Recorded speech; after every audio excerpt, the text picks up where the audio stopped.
अल्हम्दुलिल्लाहि रब्बिल आलमीन वल आक़िबतु लिल मुत्तक़ीन वस्सलातु वस्सलामु अला सय्यिदिल अंबियाइ वल मुरसलीन अम्मा बअदु फ़अऊज़ु बिल्लाहि मिनश शैतानिर रजीम बिस्मिल्लाहिर रहमानिर रहीम फ़अलम अन्नहु ला इलाहा इल्लल्लाह। अज़ीज़ सामाईन गिरामी, जी तो पोएं दर्स में असां ॿुधायो त ईमान जा 70 खां वधीक शोबा आहिनि। अॼु उन मां सभ खां पहिरियों जेको शोबो आहे उन ते मुख़्तसर वक़्त में असां रोशनी विझंदासीं त उहा कहिड़ी शइ आहे जेको ईमान जो सभ खां पहिरियों ज़रूरी शोबो आहे। उहो आहे शहादत अल्ला इलाहा इल्लल्लाह, गवाही ॾियणु त रब्बुल आलमीन खां अलावा को बि माबूद नाहे।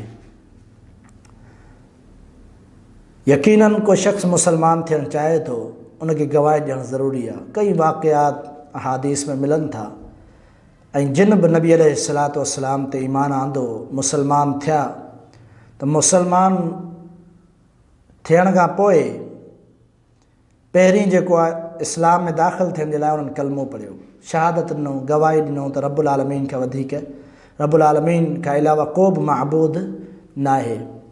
सैयदना तुफ़ैल बिन आमर दौसी रज़ी अल्लाह तआला अन्हु जेको कबीला दोस मां आहे, उहो साॻियो कबीलो आहे जंहिंमें सैयदना अबू हुरैरा रज़ी अल्लाह तआला अन्हु उन कबीले जा हुआ। जेॾी महिल अल्लाह जे रसूल सल्लल्लाहु अलैहि वसल्लम खे नमाज़ पढ़ंदे ॾिठईं बैतुल्लाह में, अल्लाह जे रसूल सल्लल्लाहु अलैहि वसल्लम जी इबादत जो तरीक़ो ॾिठईं त उनखे पसंदि आयो।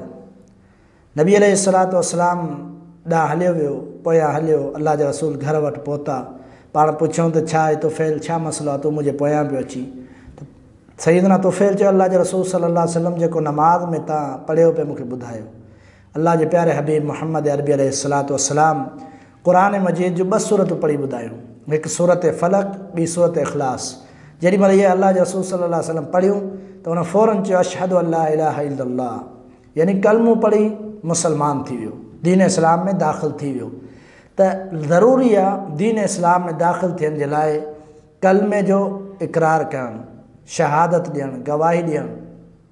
कई वाक़ियात मौजूदु आहिनि, असां सहाबा जी सीरत पढ़ूं त असांखे मिलंदो त को बि अहिड़ो सहाबी कोन्हे जिन जेको कलमे खां अलावा ई इस्लाम में दाख़िल थी वियो हुजे, यानी कलमो अञा पढ़ियो ई कोन अथसि ऐं ख़ाली जेको आहे सो बग़ैर कलमे पढ़ंदे, बग़ैर इक़रार जे दीन इस्लाम में दाख़िल थी वियो, ईअं कॾहिं थी ई कोन सघे। छो जो इस्लाम जो उसूल आहे, 3 ॻाल्हियूं ज़रूरी आहिनि ईमान आणण लाइ। को शख़्स मुसलमान थियणु चाहे थो, 3 ॻाल्हियुनि जूं उन जे लाइ शर्त 3 आहिनि, 3 ॻाल्हियूं उन जे लाइ शर्त आहिनि। कहिड़ियूं आहिनि? इक़रारुम बिल लिसान, तस्दीक़ुम बिल क़ल्ब, अमलुम बिल जवारिह। पहिरीं ज़बान सां इक़रार करिणो आहे। जीअं पहिरीं मिसाल बयानु थी, उन खां अलावा लाज़मी आहे जेको ईमान आणे थो कंहिं बि वक़्त जो को आलिम हुजे, दीन जो आलिम हुजे, उन वटि अचे, उन जे साम्हूं कुझु माण्हू विहारे कलमो पढ़े त उहो दीन इस्लाम में दाख़िल थी वेंदो।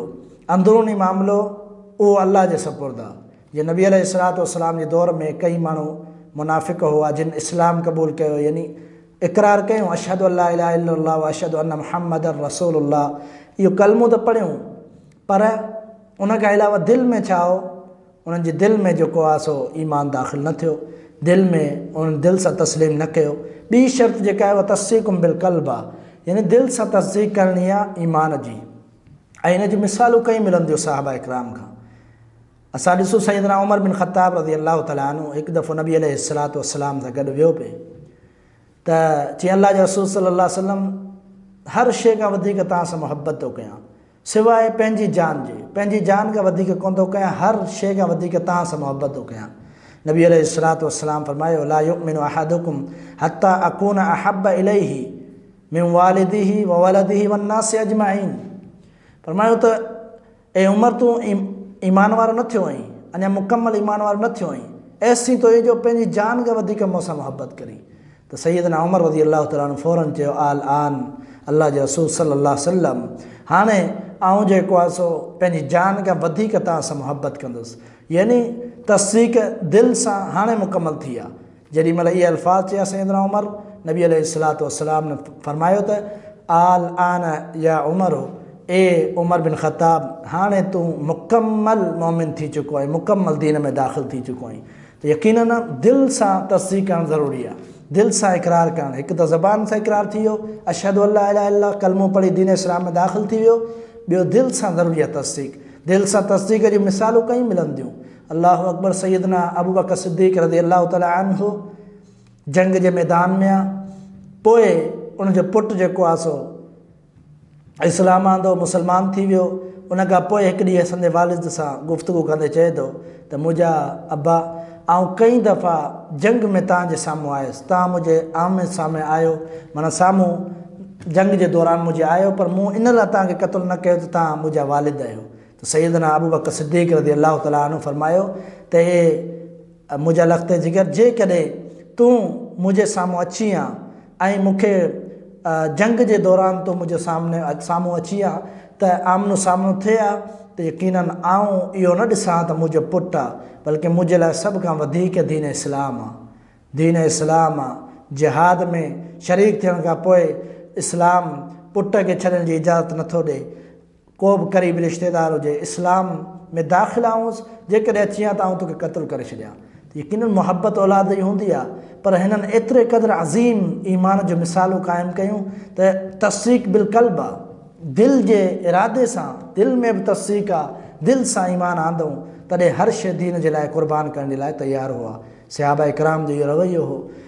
ऐं टीं जेका शर्त आहे उहा अमल बिल जवारिह, पंहिंजे जिस्म जे आज़ा सां अमल करणु। सिर्फ़ु गवाही ॾियणु ज़बान सां काफ़ी न आहे। इहो पहिरियों जुज़ आहे ईमान जो। जीअं असां शुरू में बयानु कयो त पहिरियों जुज़ ईमान जो पहिरियों हिसो हिन दर्स में बयानु थींदो। उहो पहिरियों हिसो छा आहे? क़ौलु ला इलाहा इल्लल्लाह, यानी अल्लाह खां अलावा को मअबूद न आहे। पर सिर्फ़ु चवण जी हद ताईं न, उन लाइ 3 शर्तूं आहिनि। पहिरीं शर्त त इक़रार करिणो आहे ज़बान सां, ॿी शर्त दिलि सां तस्लीम करिणो आहे, ऐं टी शर्त जिस्म सां अमल करिणो आहे। अल्लाह जो क़ुरान फरमाए थो वल अस्र इन्नल इंसान लफ़ी ख़ुस्र इल्लल लज़ीना आमनू व अमिलुस सालिहात व तवासौ बिल हक़्क़ि व तवासौ बिस सब्र। फरमाई त कसम आहे मूंखे ज़माने जो, इंसान खसारे में आहे। इल्लल लज़ीना आमनू, मगर उहे माण्हू जिन ईमान आंदो, व अमिलुस सालिहात, ऐं नेक साले अमल कयूं।